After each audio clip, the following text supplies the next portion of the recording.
What happened?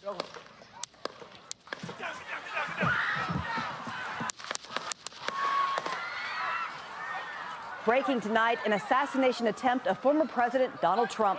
He released a statement a little more than an hour ago. He was shot by a bullet that pierced the upper part of his right ear. We just learned authorities recovered an AR-style rifle at the scene. It all happened tonight at a rally in Butler, Pennsylvania. You saw Trump grab his neck before Secret Service rushed him off the stage. Blood was visible on his hand and ear. In a statement, Trump says he's fine and that he's being checked at a medical facility. According to the Secret Service, the shooter was outside the rally and fired multiple shots toward the stage from an elevated position. That shooter was shot and killed by the Secret Service. One spectator was also killed and 2 others critically hurt. Shortly after those terrifying shots, a bloody Donald Trump gave his supporters a fist pump as he was whisked away by Secret Service. Frightened supporters cheered among screams in all the panic.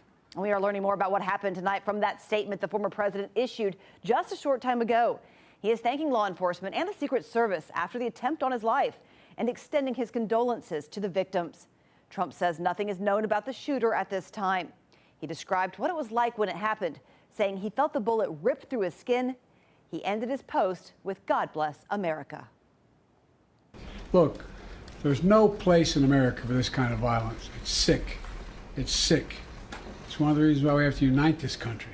We cannot allow for this to be happening. We cannot be like this. We cannot condone this. President Joe Biden speaking to the nation tonight, and we just learned he was able to speak with former President Trump. Biden also condemning the violence and calling on the nation to unite. He said he is grateful Trump is safe and doing well, and that he's praying for him, his family, and everyone at the rally. As we continue to monitor these breaking developments coming into the newsroom, we have just learned from the Trump campaign the Republican National Convention in Milwaukee will proceed on Monday, and the former president looks forward to going. National correspondent Kayla Gaskins takes us through what we know right now. Donald Trump releasing a statement in the hours after the attack, saying he was shot by a bullet that pierced his upper ear. He also thanked the Secret Service for their action and gave condolences to the rally attendee who died.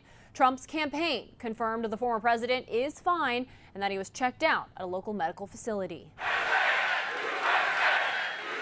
A political rally turned into a crime scene. This is a big crowd. This is a big, beautiful crowd. As the former president spoke to his supporters in Butler, Pennsylvania Saturday, gunshots ripped through the air. Donald Trump seen reaching for his ear before dropping to the ground. Secret Service immediately rushing the stage to surround him. Screams heard in the crowd. Go.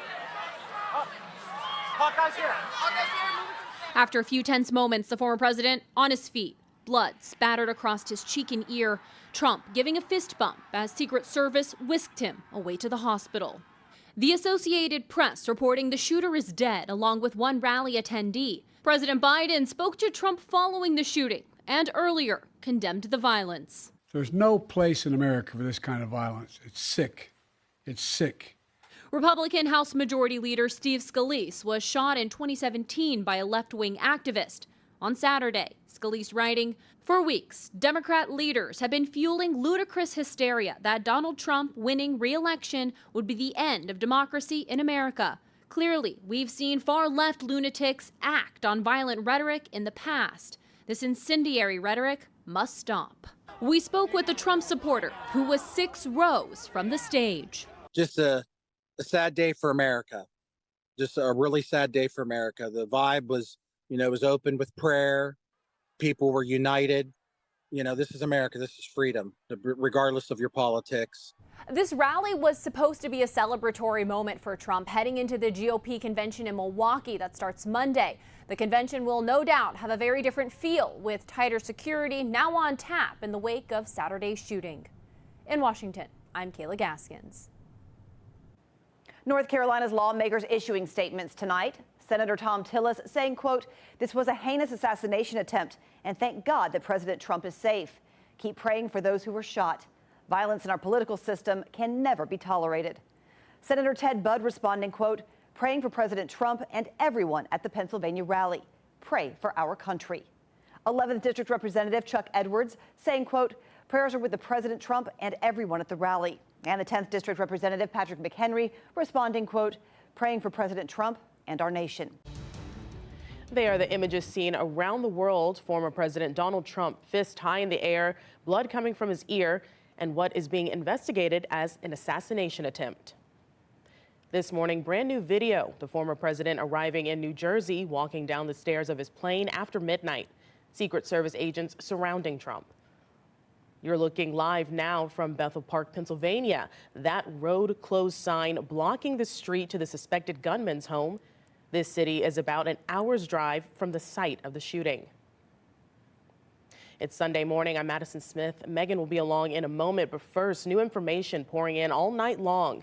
So let's carefully walk you through it.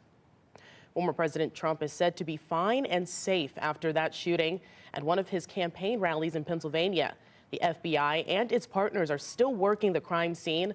Brand new this morning, the FBI has identified Thomas Matthew Crooks, a 20-year-old man from Pennsylvania, as a suspected shooter.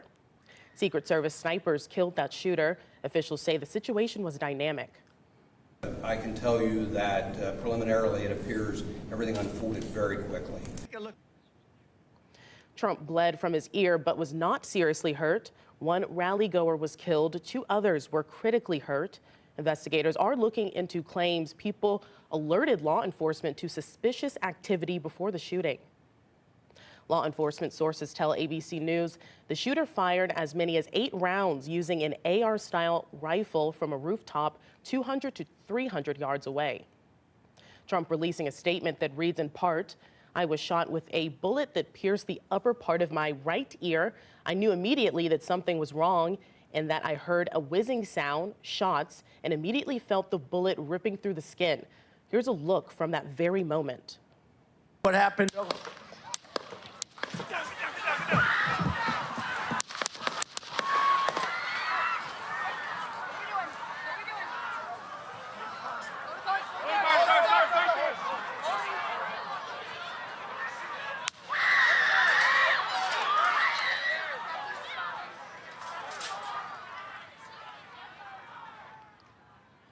That shooting happening minutes into Trump's rally in Butler County, Pennsylvania. This is happening ahead of a major week for Trump, the Republican National Convention in Milwaukee. We've learned the RNC will go ahead as planned. Look, there's no place in America for this kind of violence. It's sick. It's sick. It's one of the reasons why we have to unite this country. We cannot allow for this to be happening. We cannot be like this. We cannot condone this. Take a look at what happened. President Joe Biden speaking to the nation last night. He was able to speak with former President Trump before returning to Washington early from Delaware. Biden condemning the violence and calling on the nation to unite. He said he is grateful Trump is safe and doing well and that he is praying for him, his family, and everyone at the rally. A Trump supporter who was standing close to the former president when he was shot relived his relief when he knew Trump wasn't seriously hurt. I saw him stand. I saw him stick his fist in the air and to let us know that he was okay. And, you know, that was an inspiring moment to see that. Another eyewitness describing what sounded like firecrackers and hearing someone yell, "Get down." North Carolina's lawmakers issuing statements. Senator Tom Tillis saying, quote, this was a heinous assassination attempt and thank God that President Trump is safe. Keep praying for those who were shot. Violence in our political system can never be tolerated. Senator Ted Budd responding, quote, praying for President Trump and everyone at the Pennsylvania rally, pray for our country. 11th District Representative Chuck Edwards saying, quote, prayers are with President Trump and everyone at the rally. And 10th District Representative Patrick McHenry responding, quote, praying for President Trump and our nation. The FBI now investigating Trump being shot in the ear during a campaign event in western Pennsylvania. The shooting putting the country on edge as Republicans gear up for this week's national convention. Jay O'Brien is in Milwaukee. Former President Donald Trump seen leaving his home in Bedminster, New Jersey Sunday afternoon ahead of traveling to Milwaukee for the Republican National Convention. This just a day after what the FBI says was an attempted assassination at a rally in Pennsylvania. Take a look at what happened.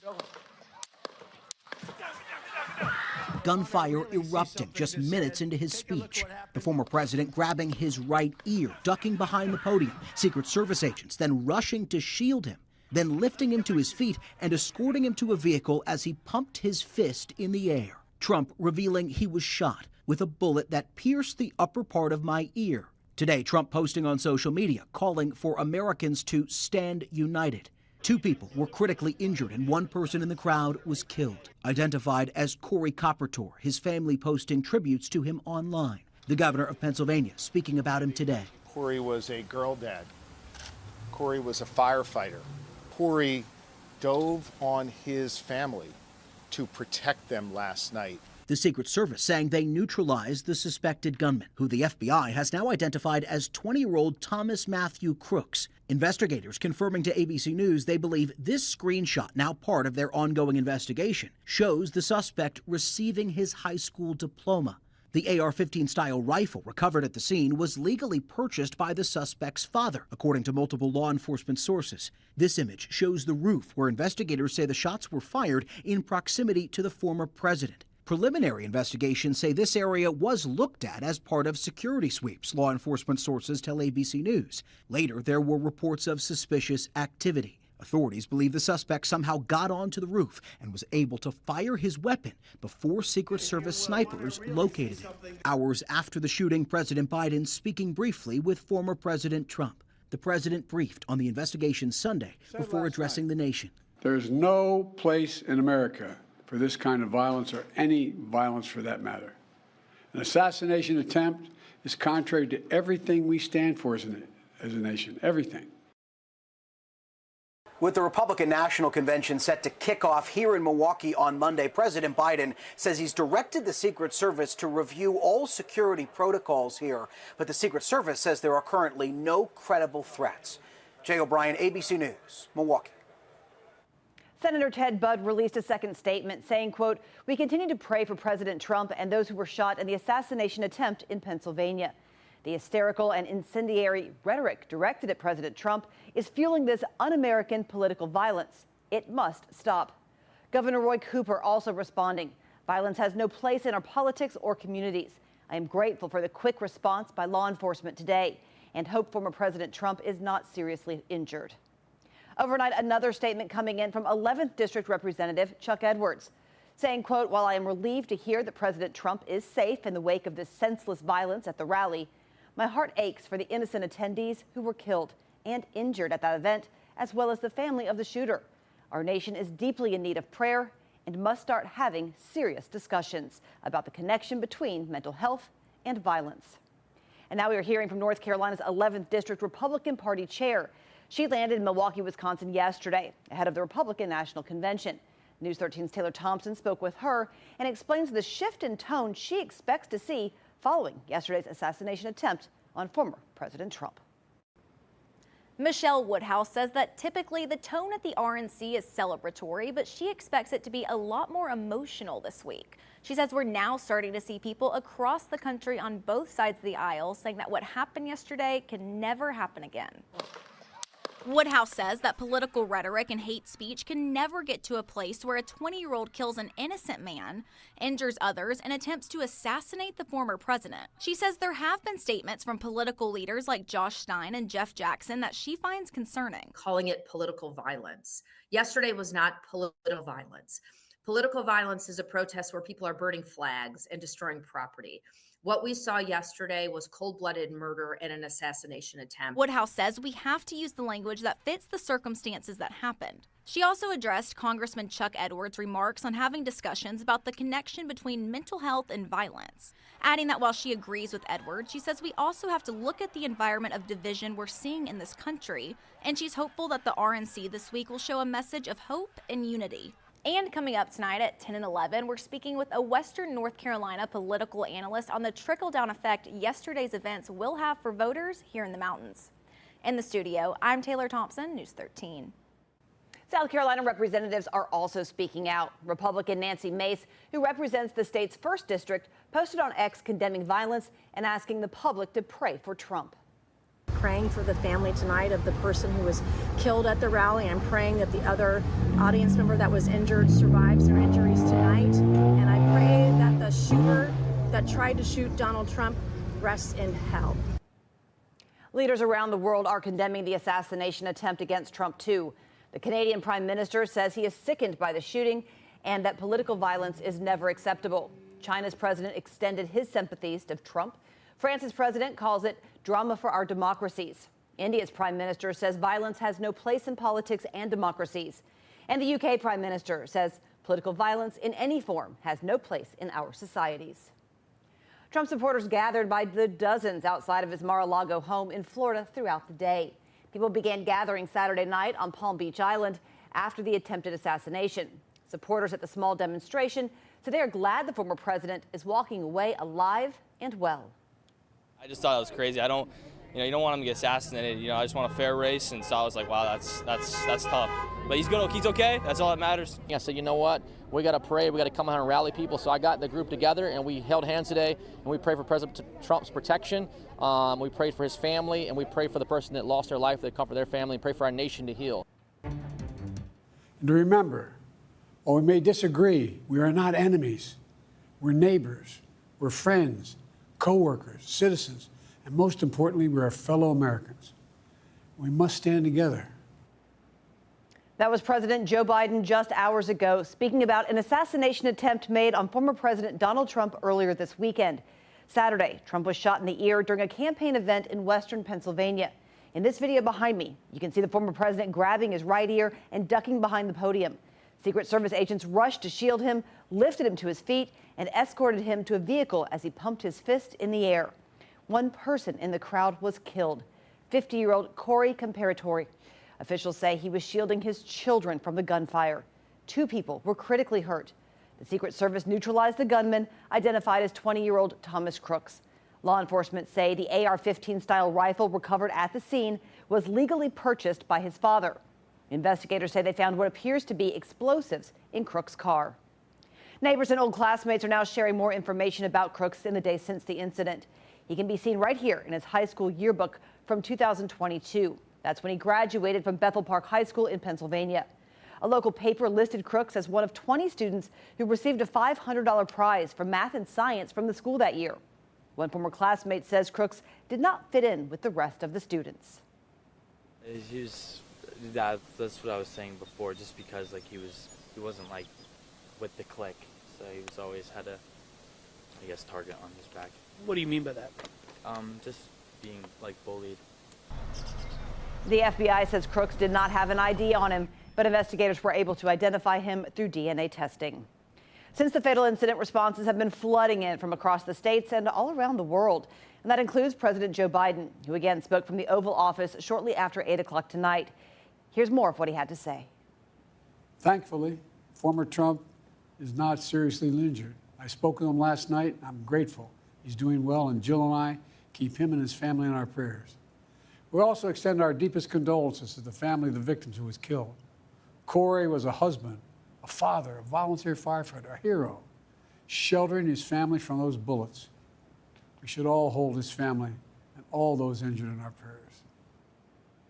Tonight, we are hearing from North Carolina's 11th District Republican Party chair in Milwaukee for the Republican National Convention.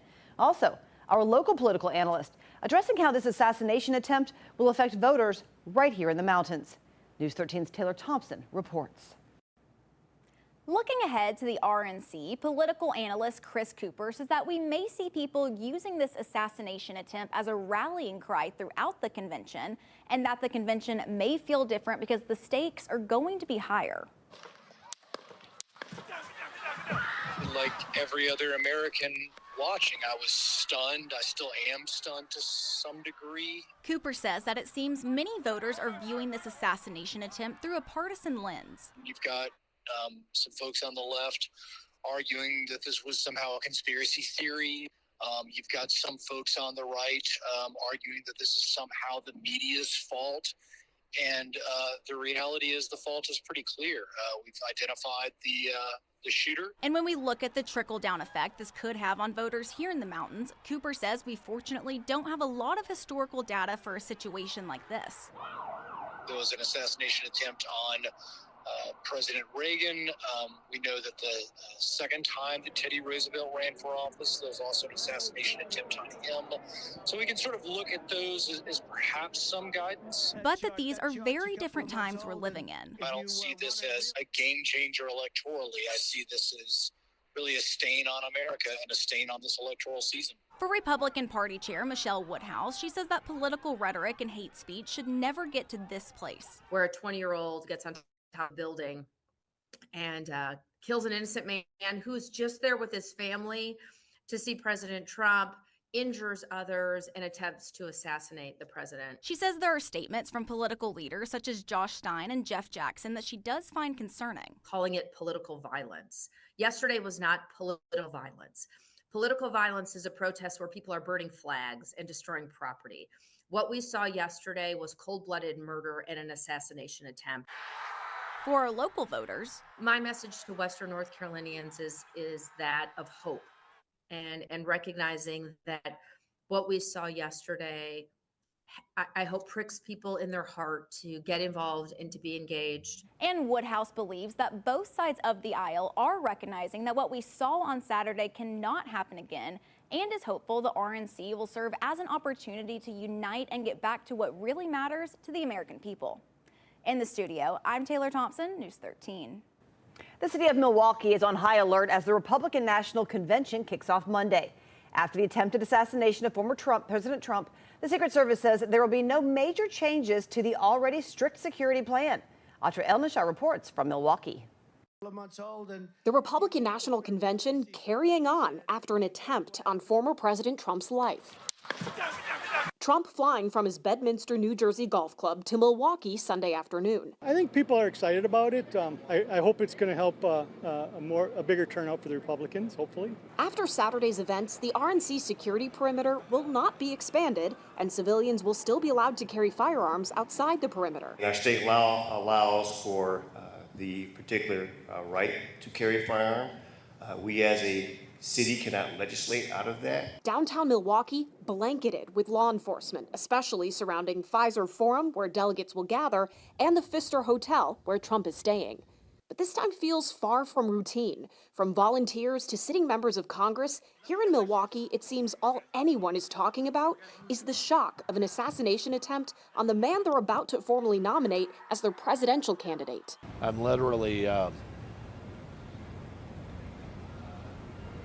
beyond words at what has happened there. I got a phone call from my brother, and I couldn't believe it. And he said, no, it really happened. President Biden ordering an independent review of what happened at the Pennsylvania rally and how, and for the findings to be made public. And I've directed the head of the Secret Service to review all security measures for the Republican National Convention. An estimated 50,000 delegates, media, law enforcement, and visitors are expected. Even before the Trump rally shooting, the Department of Homeland Security designated the RNC as a Tier 1 event with national and/or international importance that requires extensive federal interagency support. Local and state police aiding federal law enforcement ranging from Secret Service to the Coast Guard and Customs and Border Patrol, monitoring the skies and nearby Lake Michigan, Milwaukee, and Menominee rivers. Very confident in the security situation here in Milwaukee. This is probably one of the most secure areas on the planet. Capitol Police is also here to protect sitting members of Congress attending the convention, a necessity. Last year alone, Capitol Police's threat assessment team handled more than 8,000 cases. Wisconsin GOP Chair Brian Schimming says despite the shooting, the convention schedule will go on as planned. That includes the vice presidential nomination on Wednesday and the presidential nomination on Thursday. In Milwaukee, I'm Atra El-Nashar. We are covering the assassination attempt on former President Donald Trump and the start of the Republican National Convention. We're live now at Milwaukee, where the Republican National Convention began this morning.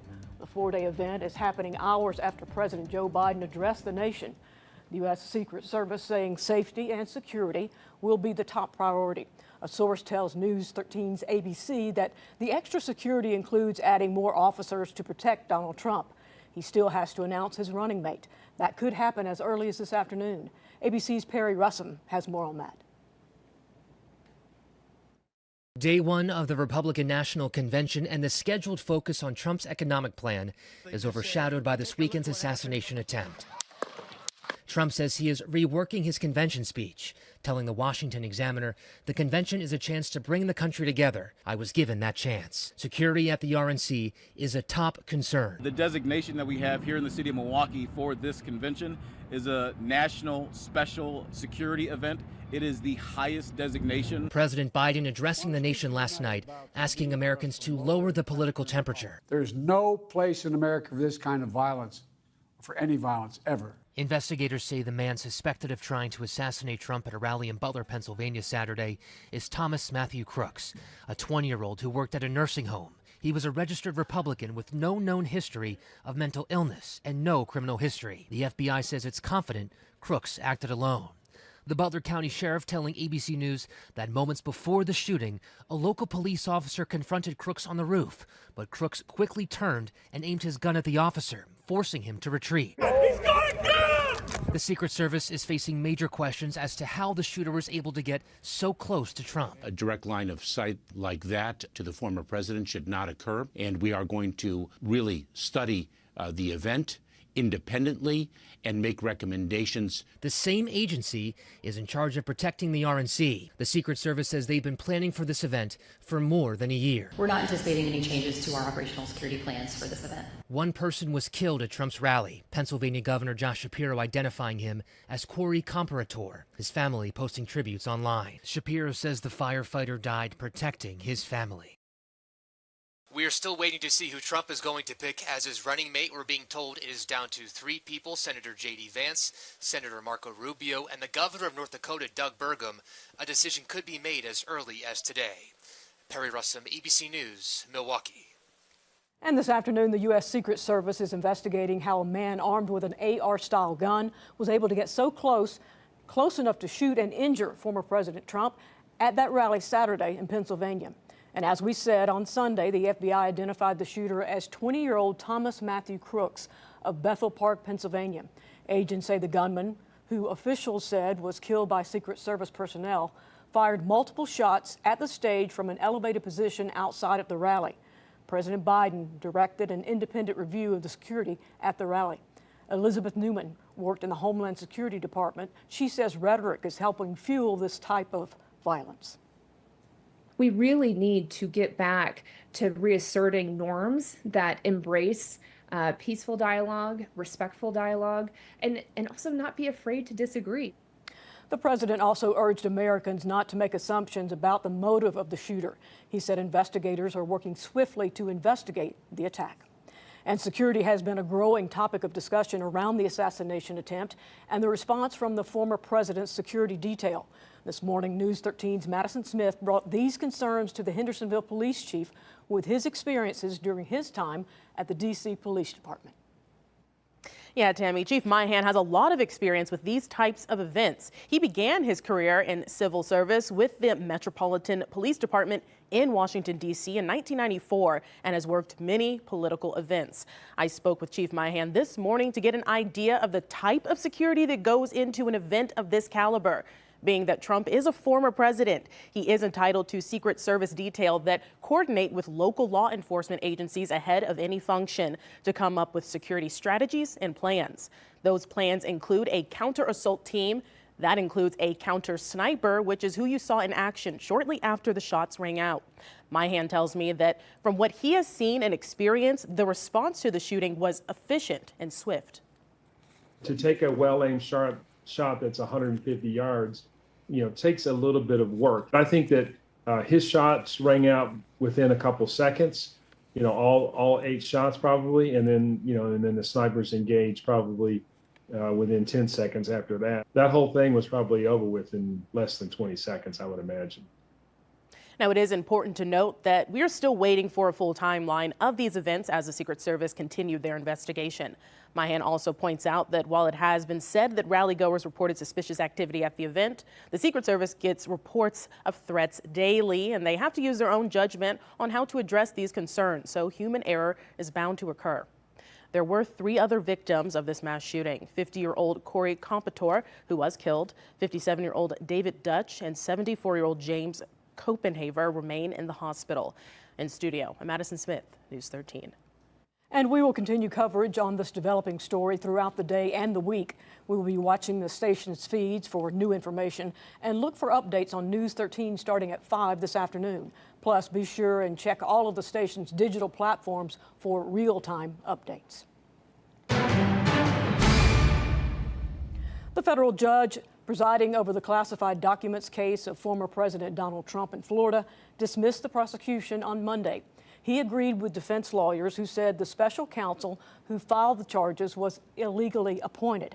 Now the decision brings a stunning and abrupt conclusion to a criminal case that at the time it was filed was regarded as the most perilous of all of the legal threats the former president confronted. Trump faced dozens of felony counts accusing him of illegally hoarding classified documents at his estate in Palm Beach, Florida, and stopping FBI efforts to get them back.